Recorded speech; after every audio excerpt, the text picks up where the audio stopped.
When I bought the land in Whispering Cedars, it was with the intention of escaping the noise, the kind that drowns you in the city, the kind that never stops. The ranch was a dream years in the making. 80 acres of pine, rich earth, and a crystal-clear lake nestled like a sapphire in the landscape. It was mine. All of it. No compromises. What I hadn't accounted for was the Homeowners Association.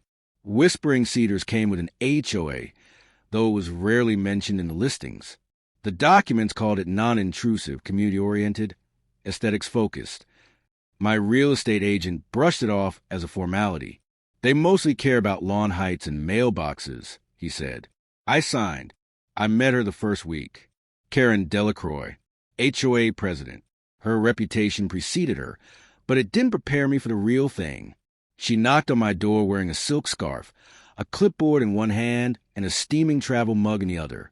She smiled too much and spoke too slowly, like she was always pausing to savor her own authority. Welcome to the neighborhood, Mr. Halloran. I wanted to personally greet our newest resident and make sure you're settling in within guidelines. Everything's going fine, I said, unsure what she meant by guidelines. She craned her neck, peering past me into the ranch house. Lovely structure. Did you have those shutters custom made? They're a bit dark for our community palette. I smiled back. They came with the house. She made a note on her clipboard. Karen had been president for 15 years. She wasn't elected anymore. She was installed like a permanent fixture. Her husband, now deceased, had been a state senator with deep ties in local zoning. She ran Whispering Cedars like her private kingdom. Things escalated quickly. First came the letters. The initial one arrived 2 weeks after I moved in. It noted that my scarecrow, part of a modest corn patch I planted near the main road, violated aesthetic standards for exterior seasonal decor. The second warned that my horses, which grazed peacefully in a fenced meadow, were too visible from the road and therefore constituted an unapproved animal display. The third cited an unlicensed dock structure on the lake. That dock, mind you, had been on the property for years and was fully within my legal boundaries. The lake itself? Entirely mine. I checked the plat map. No shared access. No HOA oversight. I even consulted the original deeds. And yet, she persisted. I requested a meeting. Karen obliged, but only on her terms. At her home, under the guise of a community welcome tea. Her place was a shrine to suburban dominance. White pillars, flagstone paths, rose bushes trimmed like they were made of porcelain. Inside, framed certificates lined the walls. Community service awards, zoning commendations. A picture of her and the governor at a fundraiser. Mr. Halloran, she began, you must understand, Whispering Cedars isn't just a place. It's a vision. We have a responsibility to maintain it. My lake is on private land. I said flatly, it's not a community feature. She gave a patient smile. According to Section 14C of the HOA Charter, any natural body of water within the community's bounds is subject to regulation if it affects visual harmony. I blinked. Visual harmony? To preserve the aesthetic character of the neighborhood. You're quoting fine print to take control of my lake, to ensure it's being used in a way that uplifts everyone. I stood. We're done here. That was the last time I spoke to her in a civil tone. The following week, I found a sign staked at the edge of the lake. Future site of Whispering Cedars Lakeside Pavilion. A gift from HOA President Karen Delacroix. I stared at the sign for a long time, trying to wrap my head around the audacity. She'd taken the lake, my lake, and declared it a gift. To whom? I didn't have to wait long for the answer. His name was Rick Masters. He showed up the next morning with roll blueprints and a measuring tape. Early 30s, expensive sunglasses, and the kind of smile that told you he'd never heard the word no without laughing. He said he was a consultant and that he and Karen were engaged. He had plans to build a venue by the water. It's going to be gorgeous, he said. Outdoor weddings, wine tastings, maybe some jazz nights. Real upscale. I stepped between him and the lake. This is private land. Get off it. He smirked. Karen said it was community space. Maybe check with her. I called the sheriff. But before they arrived, Karen beat them to it. With her came 2 HOA board members and a laminated version of Section 14C. She claimed I had threatened her fiance. She was trembling, eyes wide. The deputy pulled me aside, asked if there had been a confrontation. He trespassed, I said. Karen says you got aggressive, verbally hostile. I asked him to leave. Mind if we take a look around? I allowed it. The deputy stayed neutral, but I saw the hesitation. A claim was still a claim. A report was filed. Nothing came of it that time, but it was a warning. Karen wasn't just playing by the rules. She was writing them as she went. That night, I stood at the lake's edge under the stars. The moon reflected off the water, still in mine. My dogs lay beside me, sensing my tension. I thought of my years in the oil fields, the corporate predators, the contract wars. I had fought battles before, but this was personal. Karen had declared war. She just didn't know yet I would fight back.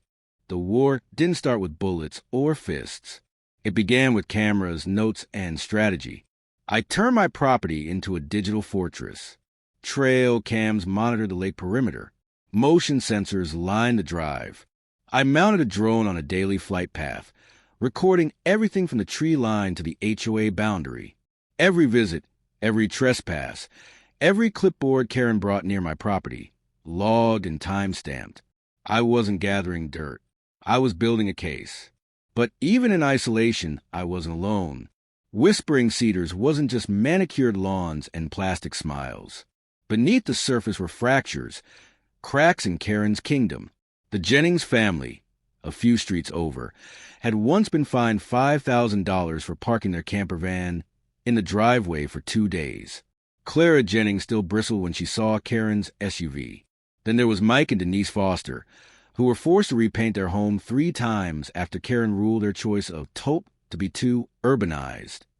I spoke with them over coffee, casual at first, then more pointed. Do you know how much the HOA collects in dues? Mike asked one evening. And how little they put back into the community? That was a matchstick. We formed a private group chat, then a secure network. Cedar Justice. Within a week, we had over 20 members, each with a story. Excessive fines canceled permits, forced landscaping, and petty surveillance. Karen had ruled unchallenged for years, not because she was respected, but because no one had dared resist. I gave them my data, drone footage, photographs of Rick inspecting the lake, a scan of the HOA charter.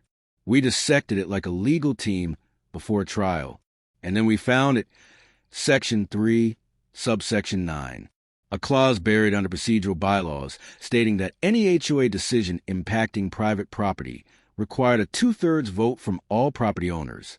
No such vote had ever occurred regarding the lake. The signs Karen placed? Unauthorized. The pavilion plans? Illegitimate. Rick's presence? Trespassing. We presented our findings at the next HOA meeting. It was held in the community center, a beige, echoing hall that always smelled faintly of lemon cleaner and tension. Karen stood at the front in her blazer, surrounded by her loyalists. Community comments will be limited to 2 minutes per household, she said, and this meeting will remain civil. I stepped forward, my voice steady, my evidence sharp. Per Section 3, subsection 9, no project altering private property can proceed without a vote. My property has not been subject to such a vote. Your actions and those of Mr. Masters constitute an abuse of authority. Karen blinked. Mr. Halloran, this is not a courtroom. Not yet, I said. Then I passed out copies of the clause. There was a shift in the room, a murmur, a ripple of shared indignation. I saw it in their eyes. The fear was lifting. The silence was ending. Karen cut the meeting short. This assembly is adjourned. We walked out together, 20 households deep. That night, she retaliated. Another citation, this one claiming my new barn lighting violated brightness limits. The county inspector arrived in the morning, apologetic but obligated to investigate. He found nothing, but it wasn't about violations. It was about pressure. Then, 2 days later, Rick showed up again. He stood by the lake with his phone, filming, just documenting. Karen says I have a right. You don't. I said, "Leave now." "Or what?" "Or the sheriff sees this footage." He left, but with a smirk that made my skin crawl. I knew then that petty resistance wouldn't be enough. Not for someone like Karen. She didn't respond to exposure. She responded to consequence. So I made the call. I met with Joanna Vance, a land use attorney with a reputation for dismantling crooked boards. She reviewed the footage, the documents, the history. "You have enough to sue," she said. "Not just for harassment, for trespassing, attempted illegal seizure, even defamation, if we play the verbal threat claims right. How much will it cost?" "A lot." "And how much could I win?" "More." We filed the first motion the next morning. Karen was served papers by noon. The news traveled fast. By nightfall, the entire neighborhood knew the lake war had escalated. And this time, it wouldn't be settled with words or warnings. It would be settled in court. Karen underestimated what it meant to be served. The lawsuit was a wildfire, legal paperwork to kindling. Within days, local news picked up the story. Rancher sues HOA president over lake seizure and property rights. My name was in the headline. Karen's was in every paragraph. She tried to spin it. In a letter to the community, she called the lawsuit a personal attack rooted in misinformation and insisted she had always acted in the best interest of Whispering Cedars. But the damage had already reached the roots. The illusion of her infallibility was cracking. Rick, her fiancé, vanished from the lake almost immediately. No more footage, no more measuring. He was still around. I saw his Porsche parked outside her place, but the swagger had evaporated. The community was watching now, every whisper louder than the last. And then came discovery. Our attorney, Joanna, requested HOA financial records. We had grounds. Karen had claimed lake-related expenses for community benefit. She resisted, of course, filing motions to stall. But the judge overseeing the case, a sharp-eyed woman named Judge Mendez, had no patience for obfuscation. "If you have nothing to hide," she said during the hearing, "you have nothing to fear." 2 weeks later, the documents arrived. It was worse than we imagined. The HOA had spent nearly $60,000 over 5 years on consulting and landscape planning for non-existent projects. Over $12,000 went directly to a company registered under Rick's name, Whisper Consulting, LLC. He had been funneling money through Karen's position for at least 2 years. I brought this to the Cedar Justice Group. The mood shifted from resistance to fury. "We paid for Rick to scout wedding venues," Denise muttered. "That money was for playground repairs," another neighbor said. "My kids haven't had swings in 2 years." We compiled the findings and submitted them as supplemental evidence. Fraud, embezzlement, abuse of power. The narrative was no longer just about my lake. It was about a regime falling apart. Karen went silent. Her emails to the community stopped. The HOA website was quietly disabled. Rumors flew. Karen had hired a crisis PR firm. Rick had fled to California. The state attorney was reviewing the HOA charter. Then came the breaking point. One gray morning, I received a knock. It wasn't the sheriff. It wasn't Joanna. It was Clara Jennings, her hands trembling, holding a manila folder. "I think you should have this," she said. Inside were emails, dozens of them. Clara, it turned out, had been the HOA secretary until the previous year, when Karen forced her out over a data mismanagement scandal. But Clara had kept everything. Every memo, every vote Karen had faked, every dollar that went unaccounted for. She doctored quorum numbers, Clara whispered, dozens of times. Half those approvals? Nobody even voted. We brought it to Joanna. "This is gold," she said, eyes gleaming. "This isn't just a lawsuit anymore. This is grounds for a class action." Karen knew it, too. The next HOA meeting was packed, not just with residents, but with press, microphones, notepads, phones recording every second. Karen walked in late, her posture stiff, lips tight. "Due to ongoing legal matters, I will not be commenting on personal allegations," she said. I raised my hand. "Then let us vote." She blinked. "Excuse me?" Section 7 of the HOA Charter allows for the removal of board members by community vote, with proper cause. We have it. The room stirred. Joanna stood and handed out the printed bylaws. This is a legal motion, she said, and we have more than 2/3 of the community here to decide. Karen tried to object. Procedural this, technical that, but she was drowning. Every voice she had silenced now rose like a tide. The vote passed. 39 in favor, 2 opposed.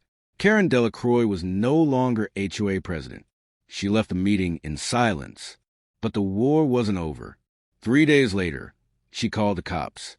She claimed I had poisoned Rick's dog, claimed she had video evidence, claimed my drone was used to harass them. The officers came to my ranch, somber-faced and uncomfortable. They checked my footage, asked routine questions, and found nothing. Rick's dog had ingested garden chemicals. According to the vet, no evidence of foul play. Karen filed a restraining order. It was thrown out within a week. But I knew what she was doing. Retaliate, distract, smear. It was desperation. Joanna filed for punitive damages, defamation, harassment, false reports. And with Clara's files, we added wire fraud and misappropriation of funds to the docket. The amount? $3 million. Karen tried to settle. Quietly, an offer came through her lawyer, $300,000 in a public apology. We declined. We don't want an apology, I said.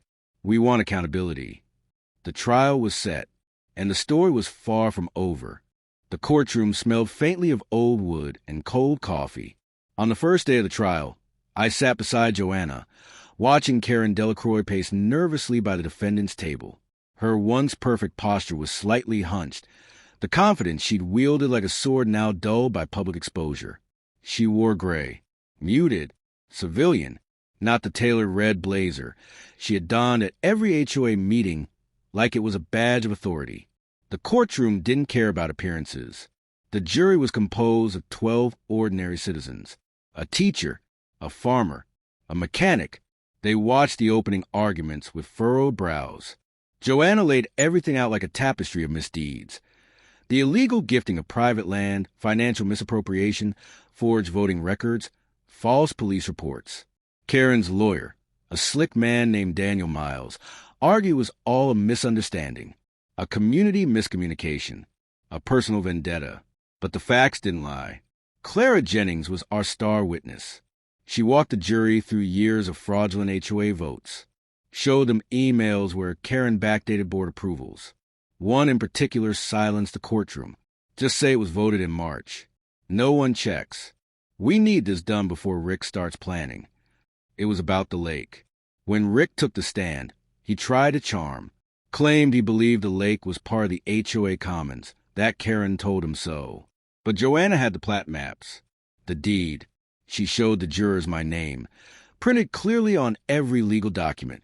Then came the police footage. Body cam clips of Karen accusing me of poisoning a dog. No emotion, just blank assertions. When the officer asked about evidence, she faltered. I think I saw something on his drone. Do you have the footage, ma'am? No, but it was definitely him. It was chilling, cold, deliberate. When I took the stand, I kept it simple. I told the jury about the ranch, the lake, the rules I followed, the quiet erosion of trust. All I ever wanted, I said, was to be left alone. She turned that lake into a trophy, then weaponized the rules when I pushed back. I didn't cry. I didn't rage. I let the weight of her actions speak for themselves. In closing arguments, Joanna reminded the jury what this was really about. Power abused in silence, and a community manipulated into complicity. The jury deliberated for just under 5 hours. The verdict was unanimous. Guilty on all civil counts. Karen Delacroix was ordered to pay $3.1 million in damages, including punitive charges for defamation, harassment, and financial misconduct. Whisper Consulting, Rick Sham Company, was referred for criminal investigation. Gasps rippled through the courtroom. Karen didn't flinch. She simply stared ahead, hollow-eyed. The weight of consequence had finally caught up with her. But it wasn't about money anymore. In the months that followed, The HOA underwent a complete overhaul. Elections were held. Clara was reinstated as secretary. Denise became treasurer. And I declined every offer to run for anything. I stayed where I belonged, at my ranch, by the lake, watching the sunrise with my dogs. The lake was quiet again. Still, mine. Rick disappeared from Whispering Cedars entirely. His house went up for sale. Karen's home followed shortly after, but few came to the open houses. Somewhere along the way, the media moved on. The cameras stopped rolling, but the neighborhood remembered. And now, when I walk past the HOA bulletin board, I see new notices. Community bonfire at the lake, with permission. HOA meeting transparency policy. Public access required. And one, tacked in the center with extra care. No individual is above the charter. A quiet reminder. A scar healed, and justice served.